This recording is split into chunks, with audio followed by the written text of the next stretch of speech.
Hi friends, அனைவருக்கும் வணக்கங்க. இந்த பதிவுகளில் நம்ம என்ன பார்க்க போகிறோம் அப்படின்னு பார்த்தீங்கன்னா, கர்ப்பமாக இருக்கக்கூடிய பெண்கள் பார்த்தீங்கன்னா எந்தெந்த பழங்கள்லாம் சாப்பிடணும், எந்தெந்த பழங்கள்லாம் சாப்பிடக்கூடாது. பழங்கள் வந்துட்டு நம்ம சாப்பிடும் பொழுது குழந்தைக்கு எந்தவித பாதிப்பும் இல்லாமல் இருக்கக்கூடியதாக இருக்கணுங்க. அது மாதிரி பழத்தை தான் நம்ம ப்ரெக்னென்சி டைமில் எடுத்துக்கணும். நார்மல் டைமில் நம்ம சாப்பிட்றத விட ப்ரெக்னெண்ட்டாக இருக்கும்போது நம்ம எடுத்துக்கக்கூடிய ஒவ்வொரு பொருளையும் ரொம்பவும் கவனமாக இருக்கணும். அது மட்டும் இல்லாமல் டாக்டர் சொல்லக்கூடிய சாப்பாட்டு முறைகளையும் பழங்களையும் தான் நம்ம எடுத்துக்கணும். அது என்னென்ன பழங்கள் அப்படிங்கிறத பற்றி இந்த பதிவுகள் மூலம் உங்ககிட்ட நான் சொல்லணும்னு நினைக்கிறேன். அதுக்கு முன்னாடி நம்ம சேனலை இப்போ தான் நீங்கள் ஃபஸ்ட் டைம் பார்க்குறீங்கன்னா சேனலை மறக்காமல் சப்ஸ்கிரைப் பண்ணிவிட்டு அப்படியே பக்கத்தில் இருக்கும் நோட்டிஃபிகேஷனுக்கான பெல் ஐக்கானை கிளிக் பண்ணி வச்சுக்கோங்க. வீடியோவை ஸ்கிப் பண்ணாமல் முழுசாக பாருங்கள். அப்போ தான் நான் சொல்ல போகிற ஒவ்வொரு கருத்துக்களும் உங்களுக்கு கர்ப்ப காலத்தில் இருக்கக்கூடிய பெண்கள் பார்த்தீங்கன்னா ஆப்பிள், மாதுளை, ஆரஞ்சு, வாழைப்பழம் மற்றும் கொய்யா போன்ற சத்தான பழங்களை சாப்பிட்லாங்க. இந்த பழங்கள்லாம் பார்த்தீங்கன்னா தாய்க்கும் பிறக்க போகிற குழந்தைக்கும் தேவையான வைட்டமின்களையும் நன்மைகளும் தரக்கூடிய பழங்களாக இருக்குது. ஃபஸ்ட் நம்ம என்ன பார்க்க போகிறோம் அப்படின்னு பார்த்தீங்கன்னா வாழைப்பழம் பார்த்தீங்கன்னா செரிமானத்திற்கு உதவக்கூடிய பழம்னு கூட சொல்லலாம். சோர்வை போக்கி உடனடியாக நமக்கு ஆற்றலை தரக்கூடிய பழம் பார்த்திங்கன்னா இந்த வாழைப்பழம். அடுத்து பார்த்திங்கன்னா ஆரஞ்சில் வைட்டமின் சி மற்றும் ஃபோலிக் அமிலம் அதிகமாகவே இருக்குங்க. இதனால் நம்ம சாப்பிடும் பொழுது குழந்தையோட வளர்ச்சிக்கு உதவுவதோடு மட்டும் இல்லாமல் நீரிழிப்பை தடுக்கக்கூடிய தன்மை பார்த்திங்கன்னா இந்த ஆரஞ்சு பழத்துக்கு நிறையவே இருக்குன்னு கூட சொல்லலாம். அடுத்து நம்ம என்ன பார்க்க போகிறோம் அப்படின்னு பார்த்தீங்கன்னா மாதுளை வந்துட்டு எல்லாருக்குமே பிடிச்ச ஒரு பழந்தாங்க. அதிகமாக இது சாப்பிட வேண்டாம்னு கூட சொல்லுவாங்க. அது மாதிரிலாம் சொல்கிற பேச்சை கேட்காதீங்க. மாதுளை சாப்பிட்றது உடம்புக்கு அவ்வளோ நல்லது. மாதுளை பார்த்திங்கன்னா சாப்பிட்றதுனால ரத்த சோகையை தடுக்கக்கூடியதாக இருக்கும். அது மட்டும் இல்லாமல் நம்மளோட உடம்புல ரத்த ஓட்டத்தை அதிகப்படுத்தி சீராக வச்சிருக்கக்கூடிய தன்மை பார்த்திங்கன்னா இந்த மாதுளைக்கு இருக்குன்னு கூட சொல்லலாம். ஆப்பிள் சாப்பிட்றதுனால பார்த்திங்கன்னா ரொம்ப உடம்புக்கு நல்லதுன்னு கூட சொல்லலாம். ஆப்பிள் பார்த்திங்கன்னா சாப்பிடும் பொழுது அதில் இருக்கக்கூடிய நார்ச்சத்து மற்றும் இரும்புச்சத்து பார்த்திங்கன்னா அதில் அதிகமாகவே இருக்குது. இது பார்த்திங்கன்னா நம்மளோட உடல் நலத்தை ஆரோக்கியமாக வச்சுருக்க உதவுவதோடு மட்டும் இல்லாமல் உடலை புத்துணர்ச்சியாக வச்சுருக்கவும் இந்த பழம் வந்துட்டு பயன்படுதுன்னு கூட சொல்லலாம். எந்தெந்த பழங்கள்லாம் சாப்பிடக்கூடாதுன்னு பார்த்திங்கன்னா அன்னாச்சி பழம், பப்பாளி பழம்லாம் கர்ப்ப காலத்தில் இருக்கக்கூடிய பெண்கள் சாப்பிடக்கூடாதுன்னு சொல்லுவாங்க. நம்ம பழங்களை சாப்பிட்றதுக்கு முன்னாடி சுத்தமாக தண்ணியில் கழுவிட்டு சாப்பிட்ணுங்க. இது மாதிரி விஷயத்தெல்லாம் நீங்கள் கவனமாக இருக்கணும். கர்ப்பிணி பெண்கள் கெமிக்கல் தெளிக்கப்பட்ட பழங்கள்லாம் சாப்பிடக்கூடாது. தோல் உரித்து சாப்பிட்றது ரொம்ப நல்லது. குறிப்பாக சொல்லணும்னா அன்னாச்சி பழம், பப்பாளி பழம் இதெல்லாம் சாப்பிடும்போது மருத்துவரோட ஆலோசனைப்படி கேட்டு சாப்பிட்றது ரொம்ப நல்லது.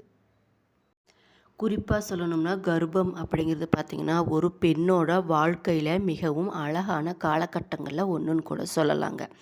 உலகிற்கு புதிய உயிரினத்தை கொண்டு வரக்கூடியது பெண் தான் கூட சொல்லலாம். உங்களுடைய கர்ப்ப காலத்தில் ஆரோக்கியமான உணவு முறைகளையும் ஆரோக்கியமான சூழலையும் அனுபவிக்க நீங்கள் மறக்கக்கூடாதுன்னு கூட சொல்லலாம். கர்ப்ப காலத்தில் உணவு பழக்கத்தில் ஏற்படக்கூடிய மாற்றங்கள் கர்ப்பிணி பெண்களுக்கு பார்த்திங்கன்னா மிகவும் முக்கியமான விஷயம்னு கூட சொல்லலாம். நன்கு சமநிலையான சரிவிகித உணவை நம்ம சாப்பிடும் பொழுது கர்ப்பிணிகளுக்கு ஏற்ப கலோரி எண்ணிக்கைகளை உணவில் சேர்த்து சாப்பிட்றது ரொம்ப நல்லதுன்னு கூட சொல்லலாம். குறிப்பாக சொல்லணும்னா கர்ப்ப காலத்தில் நீங்கள் சாப்பிடக்கூடிய ஆரோக்கியமான உணவுகள் தாங்க ஆரோக்கியமான பிரசவத்துக்கும் ஆரோக்கியமான குழந்தையை பெற்றெடுக்கவும் உதவுதுன்னு கூட சொல்லலாம். பழங்காலத்திலேருந்து ஒவ்வொரு இந்திய வீடுகளில் பார்த்திங்கன்னா பாலிலிருந்து தயாரிக்கப்பட்ட பன்னீர் பார்த்திங்கன்னா பயன்படுத்தப்பட்டு வராங்க. கர்ப்பிணி பெண்கள் பார்த்திங்கன்னா உங்களுடைய உணவில் முக்கிய பங்கு வகிக்கக்கூடிய புரதம், கால்சியம், வைட்டமின் பி, துத்தநாகம் மற்றும் மெக்னீசியம் போன்ற முக்கிய ஆதாரங்களில் இந்த பன்னீர் பார்த்திங்கன்னா அடங்கியிருக்குன்னே சொல்லலாம்.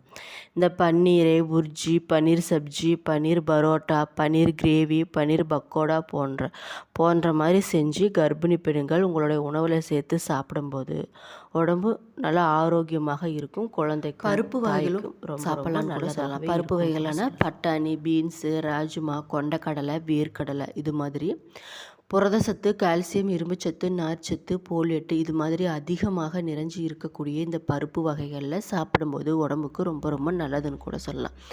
பட்டாணி, புலாவ், வேர்க்கடலை, சுண்டல், கொண்டக்கடலை சுண்டல், பீன்ஸ் சப்ஜி, பட்டாணி சூப்பு, வேர்க்கடலை சட்னி இது மாதிரியெல்லாம் கர்ப்பிணிகள் செஞ்சு அவங்களோட உணவில் சேர்த்து சாப்பிடும்போது உடம்புக்கு ரொம்ப ரொம்ப நல்லதுன்னு கூட சொல்லலாம். வயிற்றில் வரக்கூடிய குழந்தையோட வளர்ச்சி அவசியமான ஒன்றாக இருக்குன்னு கூட சொல்லலாங்க. சத்தான உணவு பழக்கங்களை நம்ம எடுத்து சாப்பிட்றது ரொம்ப ரொம்ப நல்லது. இதில் பார்த்திங்கன்னா இரும்பு சத்து, கால்சியம் மற்றும் நார் சத்து சிறந்த உணவாக நம்ம எடுத்துக்கணும்னு கூட சொல்லலாம். ராகி எடுத்துக்கலாங்க. ராகி பார்த்திங்கன்னா தோசை, ராகி மால்ட்டு, இட்லி ராகி கேக்கு, ராகி லட்டு இது மாதிரிலாம் நம்ம களி அப்படியே சாப்பிட்றதுக்கு ஒரு மாதிரி வாந்தி எடுப்பாங்க, வாமிட் பண்ணுற மாதிரி இருப்பாங்க. அவங்களுக்கெல்லாம் இந்த வேறு மாதிரி டிஷ்ஷில் நம்ம செஞ்சு தரும்போது அவங்க சாப்பிட்டு பார்க்கும்போது அவங்களோட உணவு பழக்கங்கள் வேறு மாதிரி மாறலாம். அப்படி சாப்பிடும்போது உடம்புக்கு ரொம்ப ரொம்ப நல்லதுன்னு கூட சொல்லலாம். அப்படி சாப்பிட்றதுனால கர்ப்ப காலத்தில் ஏற்படக்கூடிய நீரிழிவு நோயால் பாதிக்கப்பட்ட தாய்மார்களுக்கு ராகி பார்த்திங்கன்னா ஒரு சிறந்த ஆரோக்கியமான உணவுன்னு கூட சொல்லலாம். கோதுமை குருணை சாப்பிட்லாங்க. கோதுமை குருணையில் கிச்சடி, உப்புமா, புலாவ், கீரை இது மாதிரிலாம் செஞ்சு சாப்பிடும்போது கர்ப்பிணி பெண்களுக்கு உடம்புக்கு ரொம்ப ரொம்ப நல்லதுன்னு கூட சொல்லலாம். ஆரோக்கியமான நட்ஸ் வகைகளும் சாப்பிட்லாங்க. கொட்டைகள், நட்ஸு இது மாதிரியெல்லாம் சாப்பிட்றது கர்ப்பிணி பெண்களுக்கு ரொம்ப ரொம்ப நல்லதுன்னு கூட சொல்லலாம். பாதாம், அக்ரூட் பருப்புகள், சியா விதைகள், பூசணி விதைகள், தர்பூசணி விதைகள் போன்றவை எல்லாம் பார்த்திங்கன்னா ஒமேகா 3 கொழுப்பு அமிலங்களோட சிறப்பு ஆதாரங்கள்னு கூட சொல்லலாம். ஒமேகா 3 கொழுப்பு அமிலங்கள் பார்த்திங்கன்னா கர்ப்பிணி பெண்களுக்கு தேவையான ஒரு ஊட்டச்சத்து பொருள்னு கூட சொல்லலாம். அது எதெல்லாம் இருக்குதுன்னு பார்த்திங்கன்னா இந்த நட்ஸில் கொட்டைகள்லாம் இருக்குதுன்னு கூட சொல்லலாம். நட்ஸு மற்றும் கொட்டைகளை கொண்டு நம்ம செய்யக்கூடிய லட்டுகள், மில்க் ஷேக்கு, குக்கீஸ், பிஸ்கெட்டு இது மாதிரிலாம் செஞ்சு சாப்பிடும்போது அவங்களுக்கு டிஃப்ரெண்ட் டேஸ்ட் தெரியும். அவங்க விரும்பி சாப்பிடவும் கூட செய்வாங்க. ஒவ்வொரு கர்ப்பிணி பெண்களும் பார்த்திங்கன்னா தினமும் அளவான நெய்யை தான் உணவில் சேர்த்து சாப்பிட்ணும். பிரசவத்துக்கு பிறகு ஒவ்வொரு உணவிலும் ஒரு சிறிய அளவு நெய் சேர்த்து சாப்பிட்றது ரொம்ப ரொம்ப நல்லதுன்னு கூட சொல்லலாம். பச்சை காய்கறிகள், பழங்கள் இது மாதிரிலாம் சாப்பிட்றது ரொம்ப ரொம்ப நல்லதுன்னு கூட சொல்லலாம். பச்சை காய்கறிகள், பச்சை இலைகளில் பார்த்திங்கன்னா நார்ச்சத்து, வைட்டமின்கள், தாதுக்கள்லாம் அதிகமாகவே இருக்குதுங்க. நம்ம பச்சை இலை கீரைகளில் பாலாக்கீரை, வெந்தயக்கீரை, முருங்கைக்கீரை இதெல்லாம் பார்த்திங்கன்னா அதிக அளவில் எடுத்து சாப்பிட்ணுன்னு சொல்கிறாங்க. அதில் அதிகமாகவே நார் சத்துக்கள் இருக்குதுன்னு சொல்கிறாங்க. இதெல்லாம் கர்ப்பிணி பெண்களுக்கு ஏற்படக்கூடிய மலச்சிக்கலை தடுக்க உதவும்னு சொல்கிறாங்க. இந்த பாலாக்கீரை பரோட்டா, பாலாக்கீரை பனீர், பாலாக்கீரை புலாவு, பாலாக்கீரை சூப்பு, வெந்தயக்கீரையில் செய்யக்கூடிய மேத்தி சிக்கன், மேத்தி பரோட்டா, முருங்கைக்கீரை சப்ஜி இது மாதிரியெல்லாம் கர்ப்பிணி பெண்கள் செஞ்சு சாப்பிட்றது தப்பு இல்லைன்னு கூட சொல்லலாம். அவங்க டாக்டரோட ஆலோசனைப்படி எந்த ஒரு பொருளையும் நம்ம சாப்பிட்றது ரொம்ப ரொம்ப நல்லதுங்க. அவங்க பரிந்துரை பண்ணதுக்கப்புறம் நம்ம சாப்பிட்டோம்னா தான் நம்மளோட குழந்தையும் சரி நம்மளும் சரி ஆரோக்கியமாக இருக்க முடியும். எந்த ஒரு விஷயத்திலையும் இந்த டைமில் அலட்சியமாக இருக்க வேண்டாம். கர்ப்பிணிகளோட சிறந்த ஊட்டச்சத்து பொருள் என்னன்னு பார்த்திங்கன்னா முட்டைன்னு கூட சொல்லலாங்க.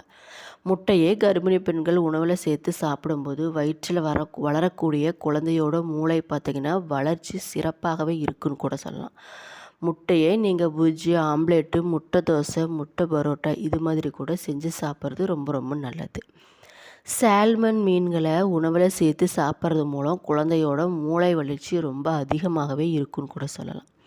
இதில் பார்த்திங்கன்னா ஒமேகா 3 கொழுப்பு அமிலங்கள் மற்றும் வைட்டமின் டி பார்த்திங்கன்னா குழந்தைகளுக்கு மட்டும் இல்லாமல் கர்ப்பிணிகளோட ஆரோக்கியத்திற்கும் உதவக்கூடியதாக இருக்குங்க. சால்மன் மீனை வேக வச்சோ, வறுத்தோ அல்லது மீன் குழம்பாகவே எடுத்து வச்சு நம்ம சாப்பிடும்போது ரொம்ப ரொம்ப நல்லதுன்னு கூட சொல்லலாம். தயிர் சாப்பிடும்போது தயிர் பார்த்திங்கன்னா சுவைக்காக மட்டும் இல்லைங்க, ஆரோக்கியத்திற்கு தயிர் பார்த்திங்கன்னா ரொம்ப ரொம்ப நல்லதுன்னு கூட சொல்லலாம். தயிரில் சிறந்த ப்ரோபயோட்டிக், கால்சியம் மற்றும் புரதத்தோட சிறந்த ஒரு ஆதாரமாக இருக்குன்னு கூட சொல்லலாம். தயிரை வெறும் வாயில் அப்படியே கூட நீங்கள் சாப்பிட்லாம். இல்லைன்னா லஸ்லி, தயிர் சாதம், மோர் குழம்பு இது மாதிரி வடிவத்தில் நம்ம எடுத்து சாப்பிடும்போது ரொம்ப ரொம்ப நல்லதுன்னு கூட சொல்லலாம். என்ன நண்பர்களே, இந்த பதிவுகளில் கர்ப்பிணி பெண்கள் எந்தெந்த பழங்கள்லாம் எடுத்து சாப்பிட்ணும், எந்தெந்த பழங்கள்லாம் சாப்பிடக்கூடாது, அப்படி நம்ம சாப்பிடணும் அப்படின்னு அவசியம் ஏற்பட்டால் டாக்டர்களோட பரிந்துரைப்படி நம்ம கேட்டு சாப்பிட்றது ரொம்ப ரொம்ப நல்லதுங்க. இந்த டைமில் நீங்கள் ரொம்பவும் கவனமாக இருக்கணும். எந்த பொருள் நம்ம சாப்பிடும்போதும் மிகவும் கவனமாக சாப்பிட்றது தான் குழந்தைக்கும் தாய்க்கும் ரொம்ப ரொம்ப நல்லதுன்னு கூட சொல்லலாம்.